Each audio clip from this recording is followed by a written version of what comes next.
We are just about 2 weeks into 2024 fall camp for your national champion Michigan Wolverines, and we're going to talk about the QB battle, right? Updated you on some things last week. It is kind of crystallized, materialized where things stack out in the pecking order at quarterback and what to expect for the season opener. What, just 19 days away? Can you believe it already, Jack? 19 days away. Also, depth chart at running back and wide receiver is crystallizing. On today's show, we'll give you all the info we've got after 2 weeks of camp. But I did want to ask you guys, before we start the show, to follow our Instagram account. Jack's been working overtime, putting all kinds of clips from the shows and other Michigan football highlights, etc., etc. It's at Michigan Football Report, just those three words together as a username. Link is down in the comments and the description. Click it, follow it, because I just made it private. We get some Ohio State fans, some Penn State fans, some Michigan fans, real chumps, some losers in there making comments on our content, talking trash about Michigan. I only want it to be Michigan fans only, so go ahead and follow us at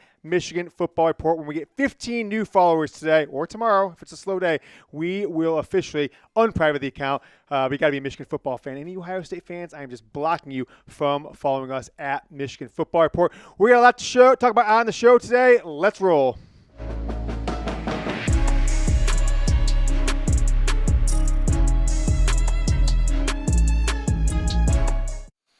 Here's what we have on tap for you. First up, we're going to talk Michigan QB battle. Alex Orji, Jack Tuttle, what's the deal with him, and others after we reported the injury to Tuttle last week. Then the running back depth chart. Everybody knows Donovan Edwards, right?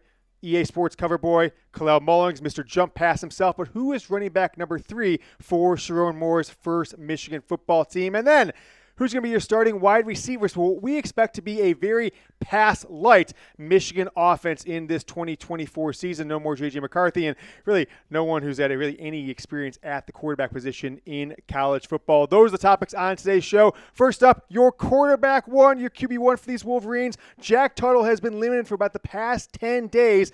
And as such, I just don't see him being part of the plans at quarterback, at least for the first few games of this season, as Davis Warren and Alex Orji have seized the snaps with the first team offense this fall camp. Now, the battle between Orji and Davis Warren continues.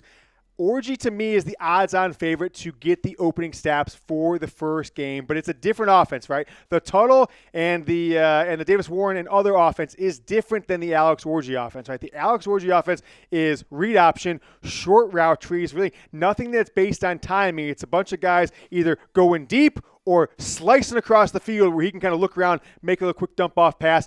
Don't expect third and fourth reads, and really don't even expect him to roll out of the pocket like JJ McCarthy did last year and the year prior and be running towards the sideline and just release the ball downfield or release the ball to a receiver along the sidelines. That's what they don't want Alex Orji to do if he is, in fact, your starting quarterback for this Michigan team. Remember the Denard Robinson offense from 2010 and even a little bit of 2011 when Brady Hoke came on. It's one read, is the guy open, is it 5-yard hitch or a little route across the middle. If it's open, throw it. If not, maybe look at one other guy or throw it deep to one wide receiver in single coverage.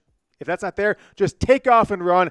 I expect a very, very light passing game if, in fact, Alex Orji is your starting quarterback. We get some Orji in the end zone, Jack. We can get some Orji in the end zone. It is game one starter, though, which if I was betting right now, I'd put money on, but I'm not guaranteeing that by any means.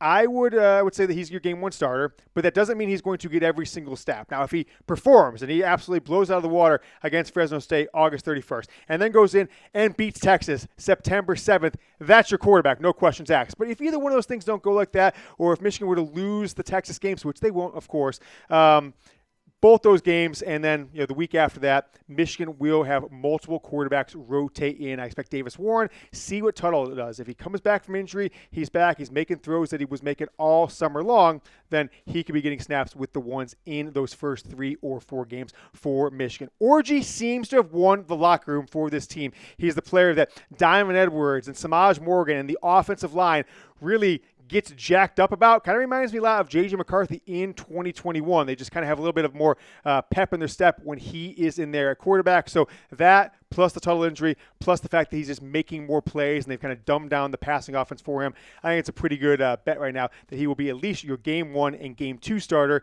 After that, it's going to depend on the play for the redshirt sophomore out of, he's right out of Dallas, Texas, Jack. I might even be on a plane trip with his parents, the Green brothers. I used to be on planes with their parents all the time back in like 2018 and 2019, that Friday night flight, Dallas to Detroit. Maybe I'll be on the plane. We'll have an orgy on the plane. Let me know what you guys think of this number. I put the over-under at 16. You're going to say, of course he's going to throw for 16 touchdowns if he's a starting quarterback in Michigan. Well, we put like 25 for JJ last year. He didn't even hit that. So what is the number for Alex Orji? I'm putting 16 as the over-under. You can't say he's going to hit 16 exactly. Give me a over-under down in the comments. I want to kind of get the vibes. If he's your starting quarterback, and let's just say he starts at least 10 or 11 of the 12 regular season games and, of course, into the playoffs, let me know over or under 16 passing touchdowns for Alex Orji. I'm leaning under here, right? I am leaning under. I hope to be proven wrong, but it's not because I think Alex Orji can't hit the barns. What's the phrase there? Broadside of a barn. That's what it is. It's because I don't think Michigan's going to give him a lot of opportunities to pass inside the 20. You want to play mistake-free football. And if he's going to have, when he's inside the 20, it's either going to be passes down and Edwards and short pass, or he's going to be taking off running, the running game with him, the running game with the running backs, or maybe some swing passes out of the backfield. But that's where the majority of his passing touchdowns will come. He'll probably get a few deep passes in there as well. But don't expect any of those JJ McCarthy 28 yards out and just a strike down the middle to a tight end, to a wide receiver. I don't see Orji being that kind of passer for this team. And I certainly don't think that Michigan coaching staff is going to trust him, especially right out of the gate with a team replacing 10 of 11 starters on offense. Make sure you guys subscribe to the channel as we're coming up on 32,000 subscribers at the Michigan Football Report. Hit that subscribe button right below the video. Send the links to your friends, youtube.com/MichiganTV. Link is down in the comments and the description. As always, help us grow the channel as we hope to defend our title as being national champions on the field, national champions of Michigan Football YouTube. Some news from this morning. Michigan ranked number 9 in the preseason AP poll, was ranked number 8 in the coaches poll that came out last week. There's a lot of haters out there, Jack. A lot of haters, a lot of doubters in the media. We're not one of them. They're number 1 in the JY365 poll, but some other Big Ten teams in the top 10. Ohio State, just like the coaches poll, ranked number 2. Oregon, also in the coaches, ranked number 3. And Penn State ranked number 8. I believe they were flip-flopped in the coaches poll. Michigan was 8, Penn State was 9. But nevertheless, that is the top 10 in the new Big Ten. USC in there ranked. I think, was there any other teams ranked? I can't remember. A lot of SEC teams in there for sure. I think the top non-Big Ten SEC was Utah, somewhere in the teens. So it's become a conference sport going into 2024 and beyond. The Michigan football schedule. You start the year with 5 straight home games. Fresno State, top 10 matchup against Texas, who is ranked number 4 in the preseason polls. Arkansas State, then USC, right? Kind of a really tough first 4 weeks with Texas and USC both coming to the Big House. 5 home games in the month of September at Michigan Stadium. You head the road after that to Washington, right? The only team in major college football replacing more starters than Michigan is Washington. Jed Fish, former Michigan offensive coordinator, their head coach. We'll see what they have for the Huskies. You got to bye at Illinois, home against Michigan State. That should be like 56-0. And then you've got maybe the second biggest game of the year outside of Ohio State, maybe outside of Texas, but this is in the Big Ten. It is Oregon coming to the Big House. So look, your first 7-8 games of the year, you got Texas, you got USC and Oregon coming to Michigan Stadium. One of the better non-Ohio State home stadiums, slates that we've ever had for this team. At Indiana, a bye. This November schedule, a hell of a lot easier, right? You got Indiana, that's basically a bye. Knock on wood, Jack, knock on wood. 3 knocks. All right, cool. Guys, give me some 3 knocks, knock on wood. We got the crew in here watching today. Bye week, Northwestern at home, and you go on the road to beat Ohio State again for the 4th straight year. After that, Michigan's go for the 4th straight Big Ten championship. So there's a schedule. Question for you guys. Predict the record. 2024 Michigan football record. Go down in the comments. Don't speculate, right? Don't speculate whether or not they're going to go into the playoff and have a bye or any of this different stuff. Speculate on just the 12 games that we know on the schedule. Give me a record prediction down in the comments. My record prediction, right? I'm going to take a quick sip of water before I reveal it to you. 12-0. 12-0. I'm not even blowing smoke up your ass. I'm not even saying, this isn't a Sam Webb thing where I'm trying to win points with the athletic director or the media people at Schembechler Hall. I think this team's going to beat Texas. right? Going into a heavy running game and making Quinn Ewers uncomfortable, just like they did with Coulter Stroud, just like they did with Michael Penix. Quinn's going to be holding his arm, walking off the field in the fourth quarter, just like Penix was on January 8th. Throw up the 8. Jack, give me some 8. Give me some 8. We're January 8ers here at the Michigan Football Report. We're J-8ers, yeah, J-8ers. I got 12-0 for Michigan. I'm not even blowing smoke. They're going to go win the Big Ten title again. That's what could be a little tricky there, right? Because they're probably going to have to play Oregon or Ohio State for a second time, maybe a Penn State if things really get crazy in the Big Ten. And then I got 4 wins after that. Michigan, boom, 16-0 back-to-back. Let's get into the depth chart at other positions. First team wide receiver seems to be set as we're 2 weeks into this 2024 fall camp under Sherrone Moore. So here's the guys, right? 2 of these names should be no new names to anyone who's followed this team. Tyler Morris outran the entire Alabama team in the second quarter of the Rose Bowl, scored a touchdown. He's going to his junior season, second year as starter. Samaj Morgan was kind of Michigan's 4th wide receiver last year behind Cornelius Johnson, Norman Wilson, and Morris. He's going to make a lot of plays. He's going to get little, dump-off passes. He's going to get reverses, things like that, just like last year. And then the man who's been lighting up fall camp, Fredrick Moore, the sophomore, played in most games last year, but mostly on special teams. Michigan won't run a ton of 3 wide receiver sets, right? You're going to see more 2 tight end sets than 3 wide receiver sets. But when they go to that 3 wide receiver set, those are the 3 guys that I'm fairly confident will be your starters, top of the depth chart, and taking all the snaps with the first team offense in 3 wide receiver sets so far in fall camp. Now, Amarian Walker, right? If you guys recall, came into Michigan as was a wide receiver early on as a recruit, then came in and played Michigan defensive back for 2 years, was the talk of spring ball in 2023, didn't really materialize in fall camp last year, was a backup player this year, transferred to Ole Miss in January or in December, right?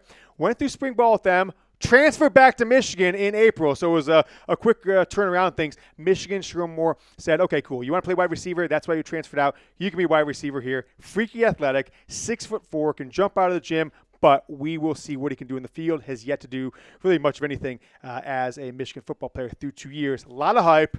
He's next factor. Could be somebody that Michigan just throws jump balls to in the end zone to prevent Alex Orji from having to throw over the middle, potentially have some turnovers. Guys, one more time, it's at Michigan Football Report on Instagram, at Michigan Football Report. Link is down in the comments and the description. I made it private, so you've got a request. I'll accept everybody as long as you're a Michigan fan. But there's been a lot of, I've had to delete some spiteful and some hateful things from some jealous fan bases, and we don't want any more of that. More Michigan fans, less haters at Michigan Football Report. Give us a follow today. How about the running back position? Freshman Jordan Marshall has been the talk of camp when it comes to running the ball behind Donovan Edwards, behind Kalel Mullings, former linebacker, the Hassan Haskins of the next generation. Marshall could be running back 3 right now for this team. I think if the season started tomorrow, he would be. Let's flash back to when he committed. Committed a couple years ago when he was part of this 2024 class. Pretty much a consensus, top 100, 125 players. But because rivals ranked him so high and other running backs moved around, he was a number 78 in the 24/7 Sports composite overall player in the class, regardless of position. But you see, 3 of the 4 recruiting services had him ranked outside the 100. It's really that rivals one that kind of bumped him up at number 78. 24/7 Sports, their rankings at 155, ESPN number 104, and then On 3 at 122. Here's my depth chart if the season started today. No surprise. Donovan Edwards, the Don, 75 yards, 85 yards, the man himself, the cover boy. Kalel Mullings, he's got another year of eligibility, surprisingly, right? Kalel Mullings was a part of that 2020 class. This is his 5th year on campus, but because he redshirted a year and he had the COVID year, he actually could come back in 2025 for a 6th year. But I think the emergence of Jordan Marshall this fall camp and beyond, going into next year, I think Marshall will get some snaps this year. We'll have maybe, every single game, but he'll average 5 carries a game, right? Maybe some games he gets 10, 12 carries. Some games he gets 1 or 2 or none. But as we go into the 2025 season, he should be your favorite to start as Donovan Edwards goes on to the NFL. Clearly going to be a top 5, top 10 draft pick, almost guaranteed in my book.